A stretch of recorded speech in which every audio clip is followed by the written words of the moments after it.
Hey guys, this is Chef Tiffany and we are talking about grilling.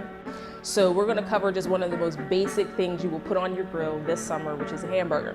And for the most part, this is the one thing, it seems the simplest, but it's the thing that people constantly get wrong. I'm gonna empower you to actually make a better burger this summer. And if you do nothing else this summer, but make this burger, I think people will continue to come back to your house summer after summer. So, what we're going to start with is how to select some meat from the store. What you want to look for is a higher fat content, nothing past 25%. And when you look at the packaging, it'll tell you exactly what you're looking at. So you'll see like a 90 with a slash and then a 10, and that'll tell you how much flesh to fat ratio you've got going on. The 10 is the fat, the 90 is the flesh. So you want something that's got about 15 or higher, but nothing higher than 25. So what we're working with today is I actually went to the butcher and got some, picked a few pieces of sirloin filet and had them ground the sirloin on site.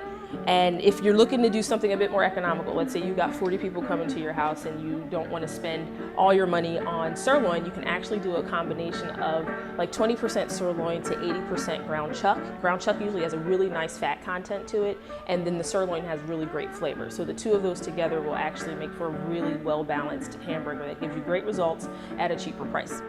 You're actually going to just start to form a slight ball in your hand. And once you have the ball done, you're really just going to take your thumb and your middle finger and work around the patty until you get a nice sturdy wall. And you'll start to see that the grinding starts to fade and it starts to smooth out around the edges the more you work it. And that's the only place you really want to work this patty. And then you're just going to flatten it down until you have a really nice uniform shape. Because what will happen is the thicker the patty is and the less worked it is, that means that it's going to get a really nice crust on the outside when you put it on the grill.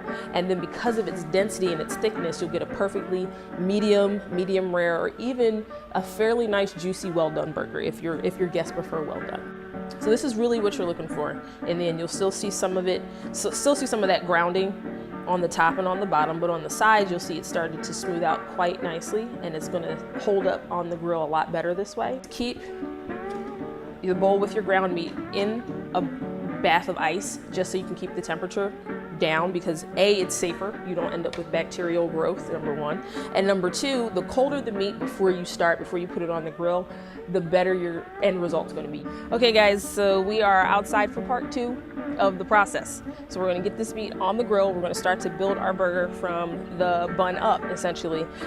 Usually by the time you get those burgers on the grill, you have been harassed by everyone in your house and they are ready to eat.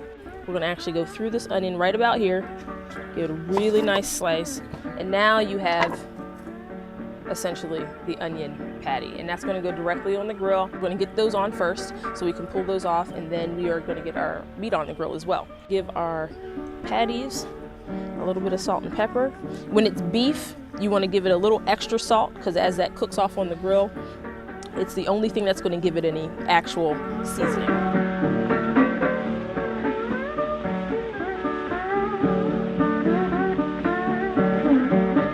And this is when we can actually go directly to the grill. Looks like our onions are doing some nice work here, so we're going to give them a quick flip. Woo. And it's okay if that falls apart a little bit. And always put it back together. There we go. Before you put your meat on the grill, take a little paper towel, some tongs, and just lube it up a little bit so they don't stick. Give them a quick brush. Don't have to do anything too crazy. You're not trying to fry chicken on this thing. You're just trying to make sure nothing sticks to your grill. Now once that is done, you can chuck that paper towel and get our patties on.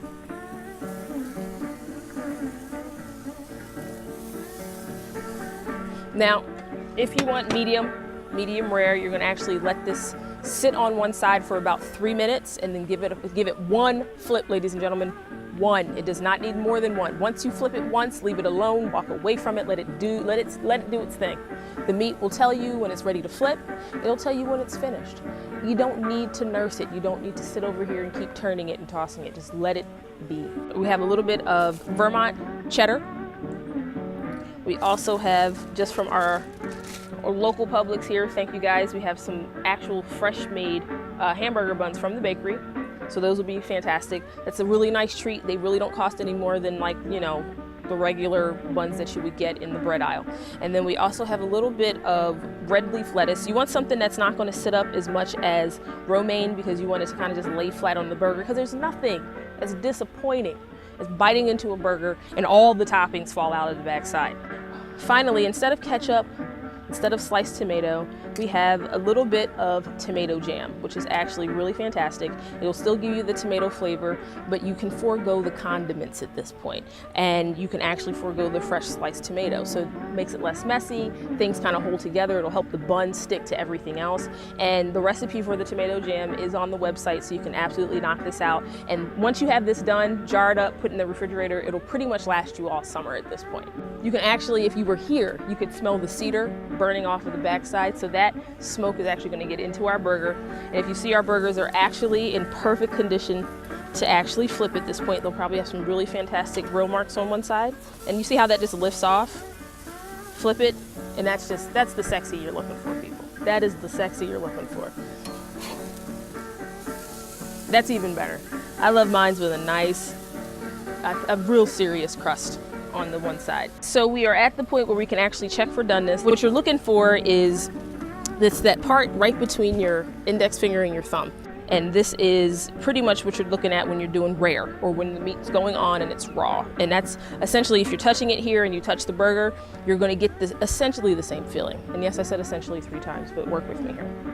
So when you put these 2 fingers together, you'll start to see that muscle will start to tense up, and you can actually touch this here and then touch your burger, and it'll tell you if it's at what we call medium rare at this point. And as you progressively work your fingers up, this part right here will actually start to get more and more stiff, just like your burger will. And so when you get to the pinky and the thumb together, this is actually well done. So what happens with all meat, no matter what you're doing with it, no matter how you're cooking it, whether it's outside on the grill or inside in your oven, it'll continue to cook once you pull it off of the heat. So if someone likes their burger at medium, this is the perfect time to pull it and serve it. If they like it at medium well, you still want to pull the burger, but once you pull it, you're going to put it on a plate, cover with some foil, or tent it with some foil, is what you might hear every once in a while on, like, the Food Network. And once it's tented, that ambient temperature will continue to rise to about 5 to 7 degrees hotter than it already is. So it'll continue to cook. And so that burger will be at perfectly medium well by the time that person is ready to eat it.